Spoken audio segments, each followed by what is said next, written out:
Vou ler o verso 1 e o 2, tá?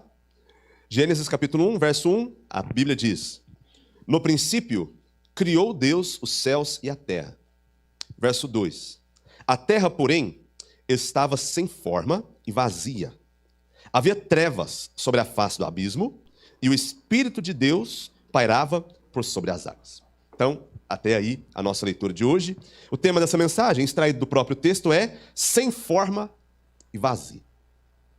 Irmãos, eu tenho considerado, os irmãos sabem, os primeiros capítulos de Gênesis. A gente considerou o primeiro versículo, versículo 1, palavra por palavra, e nessa série eu pretendo ir até o capítulo 3.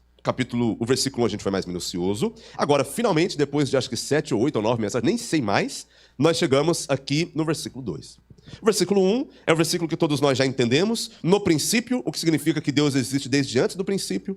Esse Deus criou todas as coisas. Criar significa que Ele é aquele que traz a existência. Significa também que Ele cuida, Ele é o Deus da providência. Significa que Ele restaura, renova, a gente já falou sobre isso. Esse Deus é o Deus eterno. Ele está fora da sua criação. Ele não depende da sua criação para existir. Ele não é a alma do mundo. Não é verdade que tudo está em Deus e Deus está em tudo.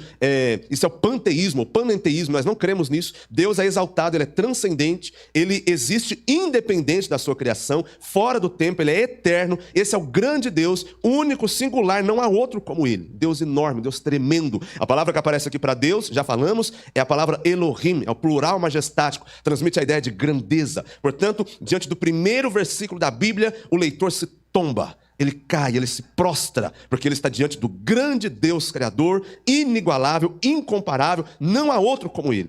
E ele cria os céus e a terra. Os céus e a terra é um merisma, são dois termos que significam a mesma coisa, e significam o universo. Ele criou tudo que existe, e ele cria tudo que existe como se fosse um santuário, onde ele pode habitar com o seu povo. Mas aí a gente chega no versículo 2, que é um problemão. Porque o versículo 2... O primeiro versículo dá a impressão de que ele criou os céus e a terra, está tudo pronto, mas o versículo 2, agora volta o seu olhar para a terra, e essa terra estava, diz a Bíblia, sem forma e vazia. Deixa eu explicar só o que eu vou fazer hoje.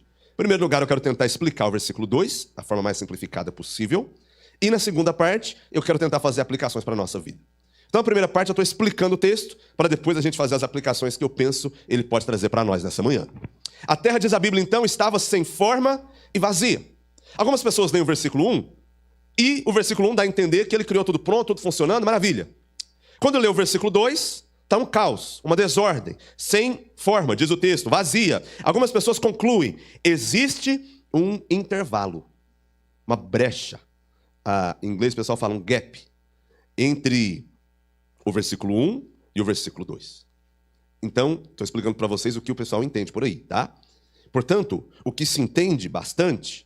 e eu já adianto que é uma interpretação que não é a minha, embora eu respeite quem a sustenta, entende-se que houve uma primeira criação, com céus, com terra, que haviam outros habitantes aqui nessa terra, e finalmente quando Satanás caiu, nesse período entre o versículo 1 e o versículo 2, a queda de Satanás destruiu a terra, ficou tudo desolado, e aí depois de um tempo Deus começa a trabalhar para fazer essa terra de novo. Esse é o motivo pelo qual ela estava sem forma e vazia.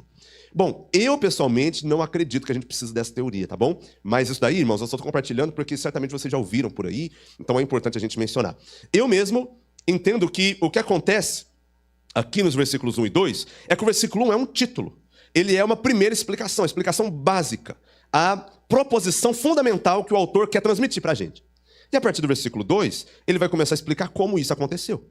Então, digamos assim, você vai construir uma casa. A gente que já passou por construções, a gente sabe muito bem como que é. Então, eu posso dizer para você assim, gente, essa aqui é a casa que eu finalmente construí para mim e para minha família morarmos. Mas quando eu comecei a construir, eu me lembro que eu precisei chamar o pessoal do material da construção, e vieram os caminhões, e quando eles descarregaram tudo aqui no terreno, então tinha areia, tinha a pedra brita, tinha os tijolos, tinha os sacos de cimento, e todas aquelas coisas que vocês sabem melhor do que eu. Eu contando para vocês que eu construí um edifício, e depois eu passei a contar como esse edifício foi construído. Entendo eu que é disso que o versículo 2 se trata. Deus traz à existência aquela primeira massa informe, aonde tudo já está ali, e a partir de agora ele vai trabalhar para separar e dar forma a essas coisas. Por isso que estava sem forma e vazia. Uma construção, uma casa, por exemplo, ela é composta de tijolos, de areia, de cimento, de pedra e uma série de outros materiais. Mas se você pegar todos esses materiais e simplesmente colocar no terreno, você tem uma casa naquele terreno? Não. Você tem os materiais. Então veja, o que está acontecendo aqui, quando a Bíblia diz sem forma, está dizendo que a matéria que Deus usou para criar todas as coisas como a gente conhece hoje, ela não estava formada ainda. Não quer dizer que ela foi deformada, só quer dizer que ela ainda não tinha sido formada. A forma é o problema que Deus vai resolver nos 3 primeiros dias. Se você ler os 3 primeiros dias da criação, o que Deus vai fazendo? Vai dando forma. Ele separa as águas das águas, ele separa a terra seca das águas, ele separa a luz das trevas. O que ele está fazendo? Dando forma. Os 3 primeiros dias da criação, ele dá forma. Aí a Bíblia diz também que, além de sem forma, ela estava vazia. O que o autor quer comunicar para a gente? Claro, o óbvio, que ela não estava ocupada ainda. Que ela não era habitada ainda, que naquele estágio que ela estava, ela ainda não tinha condições de abrigar vida. Mais uma vez, meus irmãos, isso é muito parecido com o cenário, por exemplo, de uma construção. Uma casa abriga vida, mas enquanto você só tem os elementos para a construção da casa em algum lugar, isso não tem condições de abrigar vida. Você não mora debaixo de um monte de areia. Quer dizer, a gente brinca na areia, etc., mas a gente não é um lugar onde a gente pode ser abrigado de fato. Então a preocupação quer dizer que ela não estava formada ainda, Deus iria fazer isso em etapas, e que ela ainda não tinha condições de abrigar vida. Ela estava vazia, ninguém habitava lá. Esse problema, irmãos, será resolvido nos últimos 3 dias. Nos 3 primeiros dias, Deus dá forma. Nos 3 últimos dias, Deus abriga, ocupa. Ele vai colocando as aves, os peixes, os animais e, finalmente, o ser humano. Então, no começo, quando Deus cria, Deus traz à existência aquela matéria, aquela massa que ainda está informe. E agora ele vai passar a modelar para criar a terra onde os seres humanos podiam de fato habitar. Aí o texto diz, continuando, né? A terra estava sem forma, vazia, ela não estava pronta, estava informe. Havia trevas sobre a face do abismo. Irmãos, eu não vou me deter muito nisso aqui, mas só para você entender, o mundo antigo não via o universo como a gente entende hoje. Hoje a gente tem, depois de Copérnico, depois de Galileu Galilei, depois dessa turma toda, a gente tem uma outra visão do universo. Mas naquele tempo, o mundo antigo considerava o universo como sendo céus, a terra e debaixo da terra. Então um versículo que vocês conhecem muito, que é o texto de Atos capítulo 4, fala assim, que não há outro nome nos céus, na terra e debaixo da terra, pelo qual importa que sejamos salvos. Era assim que as pessoas entendiam o universo. Então quando ele se refere ao abismo, ele está dizendo que é aquele lugar embaixo da terra. E havia trevas, porque Deus não havia criado a luz ainda. Mas aí chega o ponto que é interessante, né? O texto fala assim, e o Espírito de Deus pairava por sobre as águas. Quem é esse Espírito de Deus? Você sabe, a gente que conhece o Novo Testamento sabe. Quem que é esse Espírito de Deus aqui? É quem? Você conhece demais, não é possível que você está com medo de responder. Pode falar, é isso mesmo. O Espírito Santo. Nós, claro, naquele tempo, irmãos, a gente está lendo à luz do que a gente já conhece da Bíblia inteira. Naquele tempo, quando se falava Espírito de Deus, muitas vezes se pensava no próprio Deus, o Espírito do Deus. Não se pensava que era uma outra pessoa, né? Que são 3 pessoas, como a gente conhece hoje. Porém, a gente olha para o texto, a gente sabe com clareza que esse Espírito aqui é o Espírito Santo. Então nós já falamos no versículo 1 que o Deus que criou é o Deus exaltado. Ele está fora da criação, ele não depende dela para existir. Mas esse Deus que está fora, que é o Deus transcendente, também é o Deus imanente, que está presente, que está atuando na criação dele. Então, o nosso Deus não é o Deus, como disse, por exemplo, Epicuro, um filósofo de antes de Cristo, que os deuses não se importavam conosco. Existe uma teoria ou uma forma de enxergar a religião chamada deísmo, que diz que Deus é aquele que deu corda na criação, como um relógio de corda, deixou ela funcionar de forma autônoma e foi cuidar da vida dele e abandonou a gente. E agora nós temos que se virar, ou nos virar. Mas não é esse o ensino da Bíblia.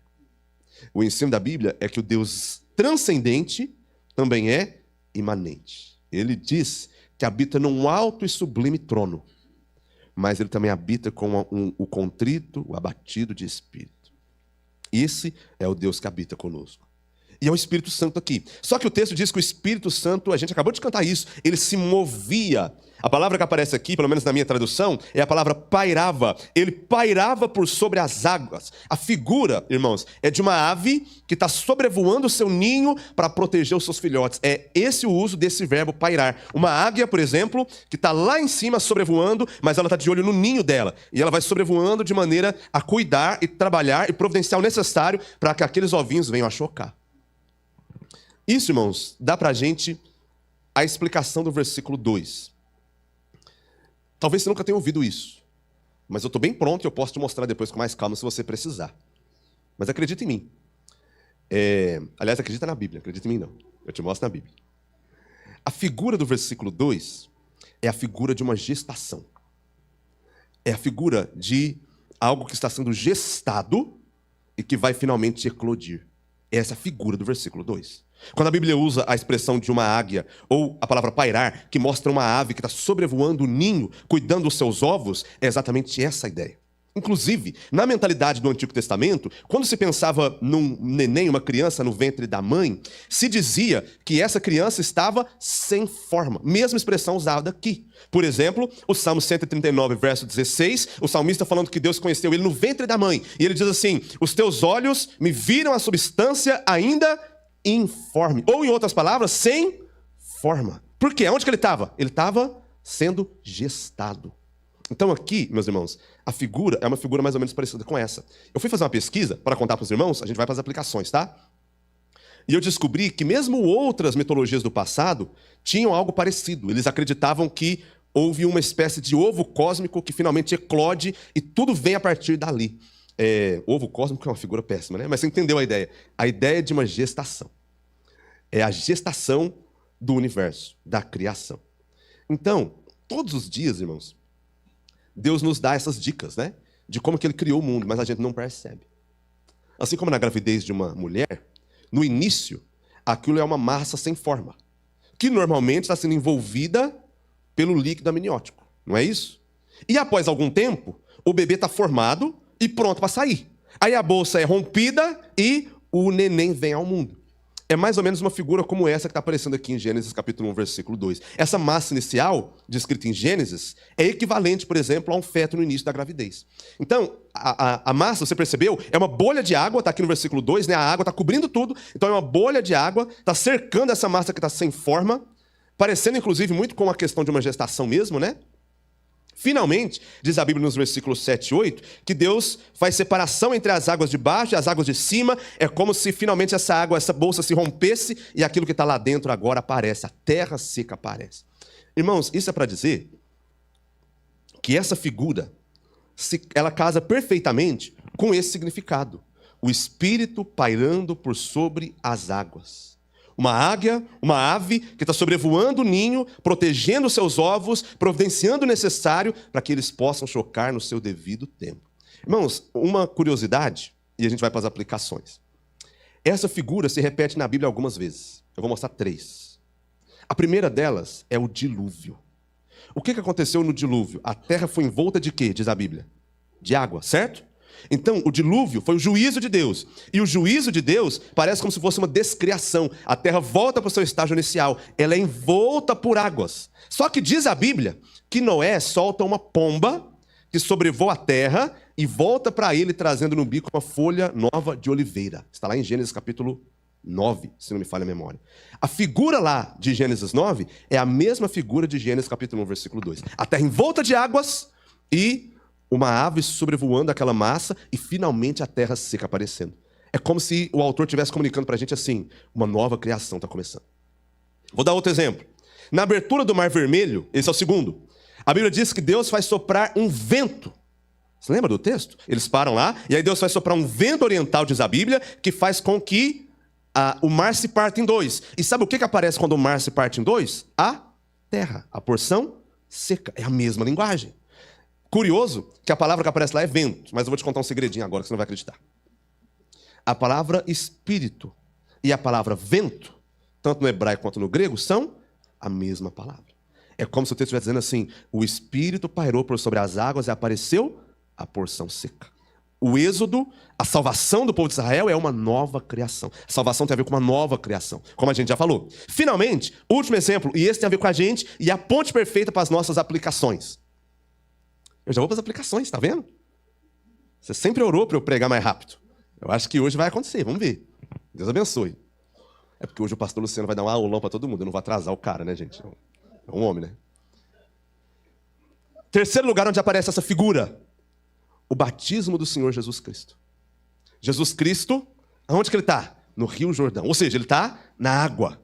E aí diz a Bíblia que ele está na água e ouve-se uma voz do céu que diz: esse é o meu filho amado em quem me compraz, ouçam a ele. E o Espírito de Deus desce sobre ele em forma de pomba. O que é isso? A ave sobrevoando as águas para aparecer a terra seca. Mas o que apareceu naquele momento foi o Senhor Jesus Cristo saindo das águas. E a ave então está sobrevoando sobre ele. Irmãos, isso mostra para nós, essas três figuras mostram para a gente qual é a grande ideia da passagem. A grande ideia da passagem é: o Espírito Santo de Deus é aquele que traz ordem para o caos e faz nascer a vida. E aqui agora nós já estamos nas aplicações.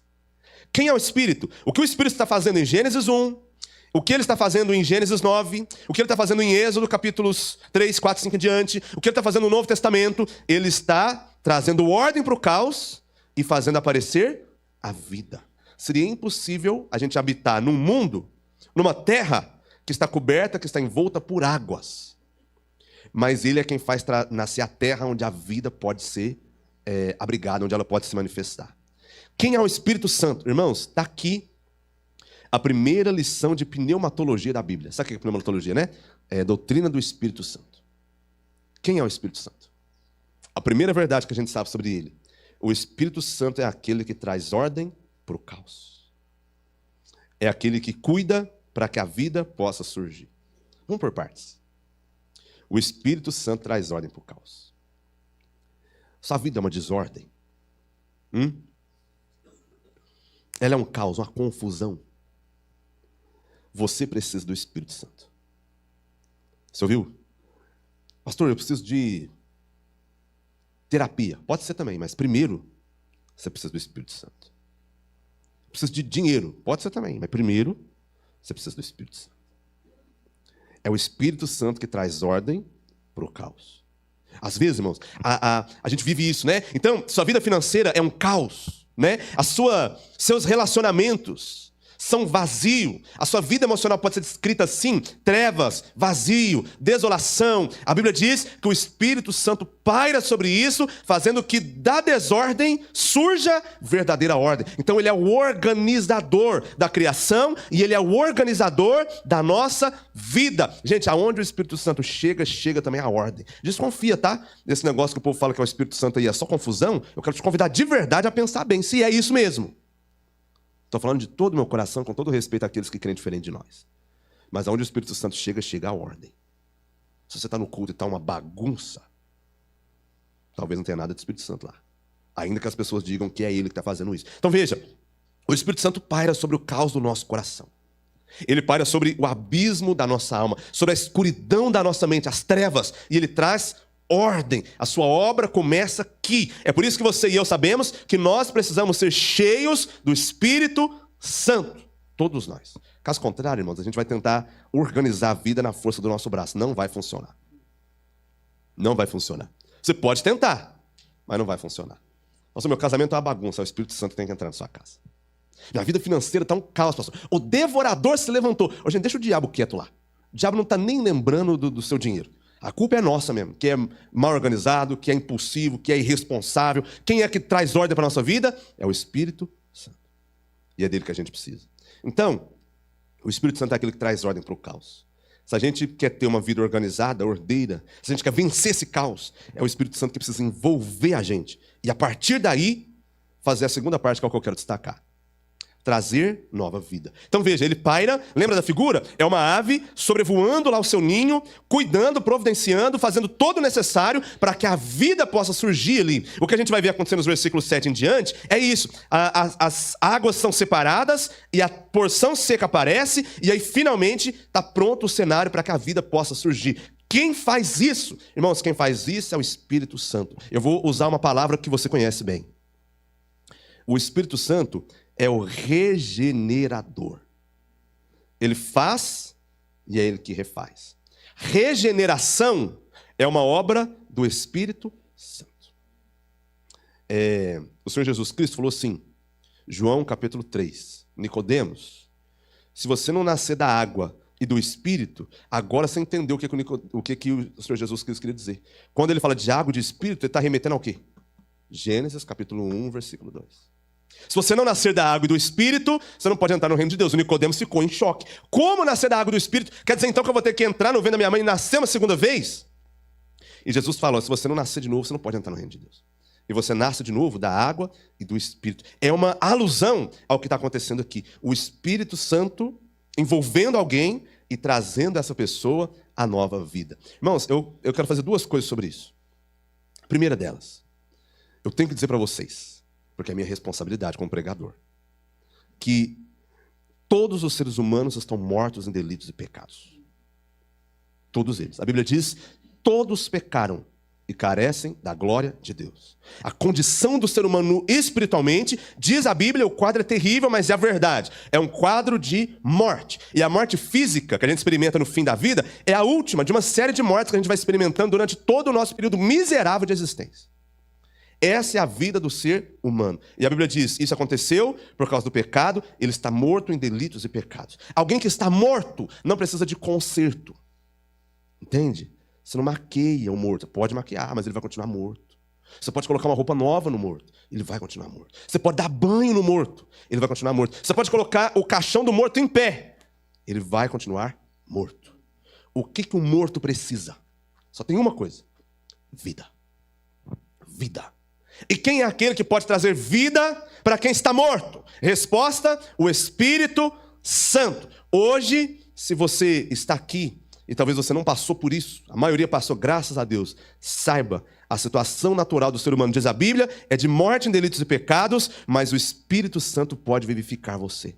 A mensagem do Evangelho é a mensagem de que aquele que não conheceu o pecado e não deveria morrer, ele veio a esse mundo e morreu a nossa morte, para que quando você confia nele, a vida dele te é entregue. É uma troca. A sua morte foi colocada em Cristo, para que a vida de Cristo e a obediência dele fosse colocada na sua própria vida. E aí, você experimenta aquilo que é chamado de vida abundante, ou de vida eterna. E é disso que o ser humano precisa. Ei, não se engane, porque a gente está querendo maquiar o morto. O que o ser humano precisa? Educação. Não é isso que os políticos, todo ano de eleição é a mesma ladainha. E às vezes vocês compram ela e fica brigando com os outros. Ai, gente, vamos lá. A mesma ladainha. Eu vou investir na educação. E a gente fala, isso é um bom político. Por que ele fala isso? Porque aquilo, irmãos, é uma proposta de redenção. Porque se acredita que se o ser humano for melhor educado, então os problemas existenciais dele vão sumir e a gente vai construir uma espécie de céu na terra. É isso que o nosso mundo hoje acredita. Porque o nosso mundo pós-racionalismo, pós-iluminismo, é um mundo que entende que o ser humano é um ser fundamentalmente racional. Então se a gente desenvolver o intelecto, a gente faz o ser humano um ser humano melhor. E tem tanta gente acreditando nisso aí. Eu não sou contra a educação não, viu, irmãos? Inclusive, eu acho que o meu chamado é nessa área. O problema é que a gente está esperando dela o que ela não pode dar. Porque se você for bem honesto, você conhece pessoas muito bem educadas que não valem nada. Pode falar assim?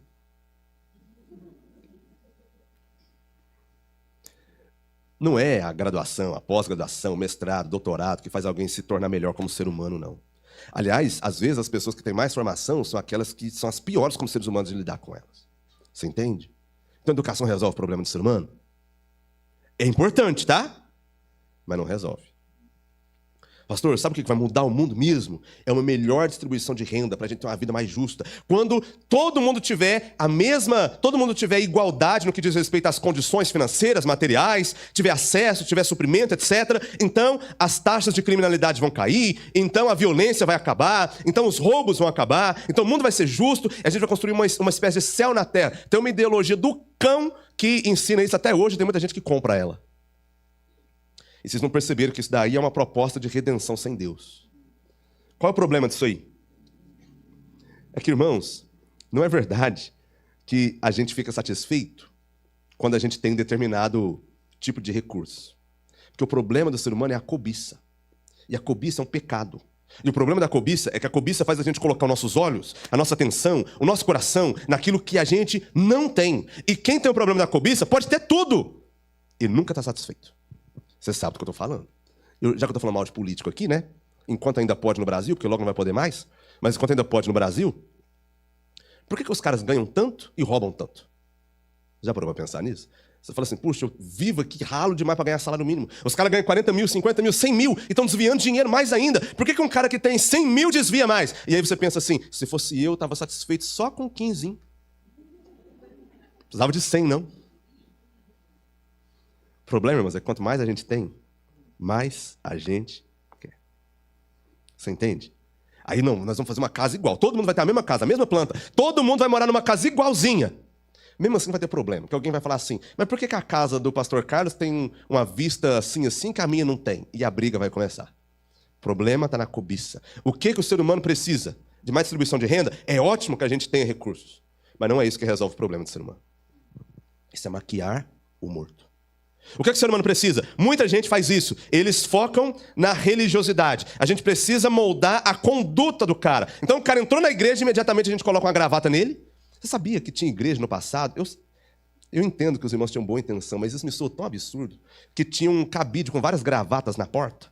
Para o cara poder entrar para o culto, tinha que pôr uma. Aí o maluco foi de camiseta. Tá de camiseta e uma gravata, cara. Você acredita nisso? Porque a gravata vai fazer ele ser um crente respeitável, certo? Não, nós vamos fazer o seguinte, nós vamos acabar com os vícios deles. Vamos fazer o possível para esse cara parar de fumar. Aí a gente fica concentrando em fazer o cara parar de fumar. Ele vai sem fumar para o inferno. O que o morto precisa? Vida. Quem dá vida? O Espírito Santo. Eu estava dizendo, e eu viajei, mas eu voltei agora, que talvez essa seja a condição de alguns aqui. E eu estou falando para vocês porque eu amo vocês. Mas você tem que ouvir. Meus irmãos, é ótimo que você venha na igreja. É ótimo que você cante louvores. É ótimo que você se vista bem. É ótimo que você seja uma pessoa honesta. Mas se você não experimentou o novo nascimento, você está perdido. É ótimo que você acompanhe seus pais. Mas seu pai vai responder por ele e você vai ter que tomar sua própria decisão.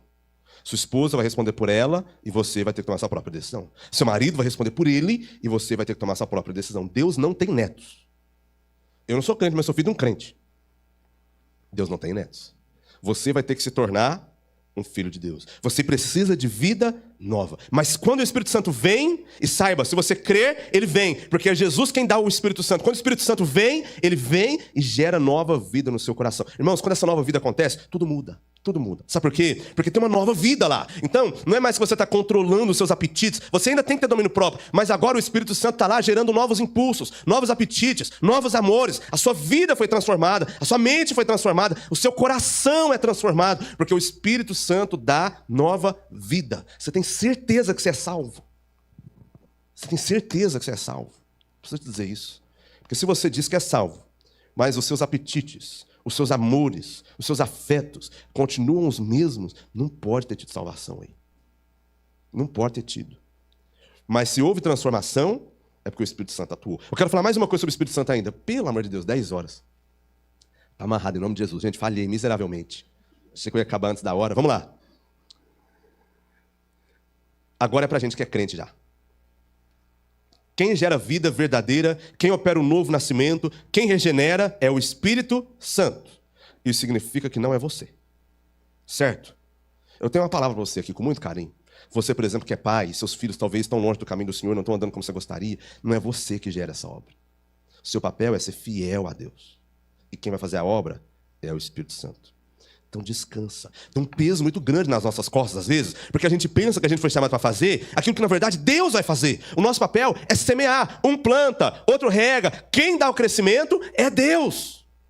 É Deus. Se o Senhor não edificar a casa, em vão trabalham os que edificam. E Ele tem seus meios, meus irmãos. Ele tem seus meios. Eu lembro já de evangelizar pessoas, várias. E tinha dia, irmãos, que eu não acreditava. Porque você fala assim para a pessoa assim, você passou por isso? Você fala assim, você entendeu que você é um pecador? A pessoa fala, entendi, concordo, eu sou mesmo. Você entendeu que o salário do pecado é a morte? Entendi. Você entendeu que após a morte o que vem é condenação, vindo depois disso juízo? Entendi perfeitamente. Você entende que Deus quer salvar você, te perdoar seus pecados. Entendo. Você entende que o que você tem que fazer é só crer em Jesus? Entendi. Então você quer crer? Não. Ai, meu Deus do céu. Como não? Eu já passei por isso várias vezes. Várias vezes. E aí nossa vontade é de abrir a cabecinha daquele ser humaninho querido, colocar a fé lá dentro e fechar. Mas não é a gente que faz isso. Entende? Se eu fizer um apelo aqui bem bonito, colocar uma música bem manipuladora, fizer uma técnica de hipnose, coisa dessa natureza que muita gente faz, tem gente que pode até levantar a mão, mas se o Espírito Santo não trabalhou, aquilo não é de verdade. Eu sempre conto essa história porque ela me chocou. Mas uma vez eu estava num velório aqui, eu acabei de chegar em Campinas, eu era seminarista assim, estava aqui no meu primeiro mês de estágio, o pastor Luciano tinha viajado, o pessoal foi para viagem missionária, e eu tinha uma oração só que eu fazia todo dia: Deus, não deixa morrer ninguém. Era a minha oração. O que eu vou fazer aqui se morrer alguém? Estou aqui, morava aqui embaixo, aqui, onde hoje é a Secretaria da EBD, o irmão Roberto me liga. Cadê ele? Obrigado, irmão Roberto, viu? Oi, pastor, bom? Falei, bom. Então, rapaz, nós vamos ter que fazer um velório ali. Eu falei, nossa. Mas coragem, né? Coragem. Aí fiz cara de pastor, vesti roupa de pastor, aquela coisa toda. Fui pro velório. Só que chegou lá, era uma pessoa já crente de muito tempo, então tinha mais pastor do que gente lá. Um monte. E aí todo mundo queria falar, aquela coisa que você já sabe, pastor gosta disso, né? Mas aí chegou um lá num determinado momento lá, que cantou a música lá no violão, depois falou assim, pessoal, tinha um monte de gente lá. Agora nós vamos fazer uma oração aqui. Aí ele fez uma oração, o povo repetiu. Quando acabou, ele falou assim, agora eu declaro que todo mundo aqui aceitou Jesus. Hoje tem festa no céu. Mais de 100 almas entregaram as suas vidas e tal. Eu fiquei pensando, eu era seminarista, mas eu pensei, que absurdo. Porque ele está tentando fabricar nova vida com um método. É a oraçãozinha do pecador, né? Repete o que eu estou orando aqui, pronto. Se você repetiu o que eu orei, aí se você conseguir enganar a pessoa para a pessoa orar o que você orou, pronto. Ela converteu. Aí, irmãos, a pessoa não fica uma semana vivendo como crente, aí a gente começa a falar o quê? Ela está desviada. Ela não está desviada. Ela nunca creu. Ela nunca creu. Porque o que aconteceu lá foi uma manipulação. É o homem tentando fazer na força do braço dele. O que quem pode fazer é o Espírito Santo. Isso aqui é para você descansar, tá bom? O seu papel é ser fiel. O meu papel é ser fiel. A gente compartilha o Evangelho. Quem faz a obra? O Espírito Santo. Quando ele vem e faz, aí ninguém consegue resistir, tá bom? Então descansa em Deus e faz a sua parte. Mas eu tenho uma última coisinha para falar, vai. Já foi, gente, o tempo já foi. Ô Espírito Santo, dá ordem aqui pro meu esboço. Eu quero falar só mais uma última coisinha sobre ele. Ele traz ordem ao caos, ele faz nascer a vida.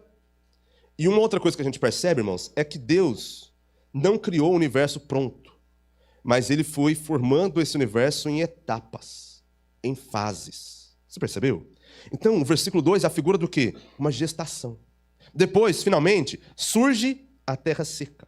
Depois, Deus vai fazendo as separações. Depois, ele vai colocando cada um no seu devido lugar. Existe uma ordem, uma etapa, ou uma palavrinha que a gente tem muito problema com ela. Existe um tempo para cada coisa dentro do projeto de Deus. O que isso tem a ver com a gente? Irmãos, nós precisamos aprender a discernir as etapas da nossa vida. Você entende que a nossa vida tem fases diferentes? E você percebe que às vezes a gente tem a tendência de tentar eternizar certas fases que muitas vezes já passaram. Percebe isso? Quando a gente olha para a nossa própria vida humana, é isso que a gente percebe. Nós temos o momento da nossa infância, temos o momento da nossa adolescência, a juventude, a vida adulta, a velhice. E existem elementos que são próprios de cada uma dessas fases. E a gente tem que aprender a viver esses momentos primeiro, bem vividos, na presença de Deus, e depois a gente tem que ter coragem para poder passar para os próximos. E é difícil a gente ter coragem para passar para o próximo. A gente tende a se apegar naquilo que funcionou no passado, né? Mas às vezes Deus tem coisas diferentes para nós no futuro. E isso é assim com todos nós.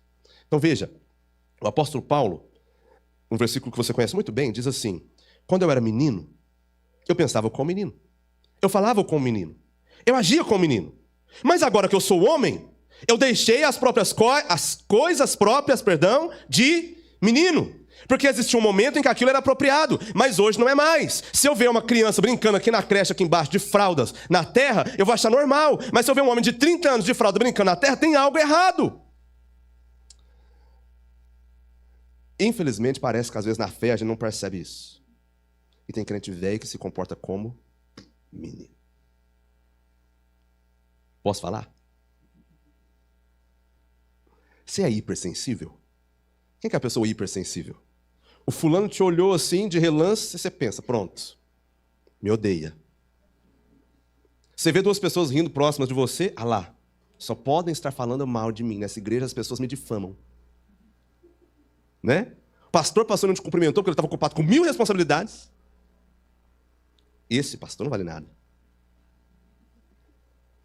O que é isso? Isso é coisa própria de menino. Criança. Gente, crente tem que amadurecer. Tem certas coisas que são normais num determinado tempo, mas a gente tem que avançar. Por quê? Porque é assim que tudo funciona. Você percebeu? Deus cria em etapas. Então a nossa vida, veja a natureza, existem as estações do ano, existem a forma como a vida vai se manifestando, ela começa pequenininha, uma florzinha, por exemplo, ou uma árvore, sei lá, ela lança as sementes para baixo primeiro, as raízes, perdão, depois finalmente aparece o brotinho, e aquilo vai crescendo, mas é uma coisa de cada vez, porque tudo tem o seu tempo. Uma outra coisa, essa é a última, é que a Bíblia fala que a gente tem tempo. Eclesiastes, né, um versículo muito famoso, Eclesiastes 3, mas a Bíblia fala assim que a gente tem tempo de plantar e tem tempo de colher o que se plantou. E às vezes o problema da nossa vida é que quando foi tempo de plantar, ou a gente não plantou, ou plantou mal. E quando chega o tempo de colher, a gente passa dificuldade, seja na área que for. Mas, irmãos, por que isso aconteceu? Porque a gente não aprendeu a discernir o tempo. Eu falo muito para meus jovens isso. Vocês são jovens, mas o mundo seduz vocês, né? Aí o miserável começa a trabalhar, o primeiro salário dele, ele fala assim, eu vou comprar aquele tênis lá de R$2.300. Eu falo, cara, seu pé é de ouro. Você paga 2.000 num tênis. Quanto você ganha? Meio salário mínimo. Eu vou demorar 10 anos para poder pagar esse tênis. Quando ele terminou de pagar o tênis, gente, o tênis já desgastou, enfim. Eu falo para eles, é hora de plantar. Porque amanhã ou depois a conta chega. E aí? Entende? A saúde, tem hora que é hora de plantar. Porque depois a conta chega. Financeiramente, existe hora que é hora de plantar, porque depois a conta chega. No serviço ao Senhor, tem hora que é hora de plantar, porque depois a conta chega. E aí a gente vai ter que lidar com a conta que chegar. Gente, mais cedo ou mais tarde ela chega. Aprenda a discernir os tempos, as etapas, porque Deus age assim. E na sua vida Deus vai agir também assim, tá? Não é de uma hora para outra, as coisas com Deus não acontecem imediatamente, na grande maioria das vezes envolve tempo. E se você não estiver pronto para lidar com isso, você não vai conseguir experimentar o trabalhar de Deus na sua vida. Gente, nosso tempo já deu. Falando em tempo, já passou. Sem forma e vazia. Era assim. Mas o Espírito de Deus envolvia aquelas águas e dali ele trouxe ordem para o caos e fez nascer a vida. Ele traz ordem para o caos da sua vida. E ele traz nova vida. Então creia nele de verdade. Vamos orar. Senhor, eu quero pedir que se há alguém aqui nessa manhã ouvindo essa mensagem, ou vai ouvir depois, eu quero pedir que o Senhor traga ordem para o caos do seu coração. Que o Senhor envolva, que figura tão linda, como uma águia que sobrevoa o seu ninho, protegendo os seus filhotes que hão de nascer. Que o Senhor desde já também, ó Deus, no meio do caos das nossas vidas, prepare o cenário para que a ordem e a vida possam surgir. Com relação àqueles que nós amamos que não creram ainda no Senhor, Deus, ainda há tempo, nós rogamos que o Senhor faça essa obra, porque nós não podemos fazê-la. Dependemos do Senhor. Que haja conversão no nosso meio, nas nossas famílias, com os nossos filhos, com os nossos pais, com aqueles que talvez são igrejados, mas ainda não nasceram de novo. Ó Espírito de Deus, eu quero que o Senhor opere nesses corações. Também ajuda a gente a ter sabedoria para viver o tempo do Senhor para a nossa vida da maneira apropriada, oportuna, aquela que vai fazer bem para todos nós. Nós agradecemos pela tua sabedoria, tua grandeza, e oramos em nome de Jesus. Amém.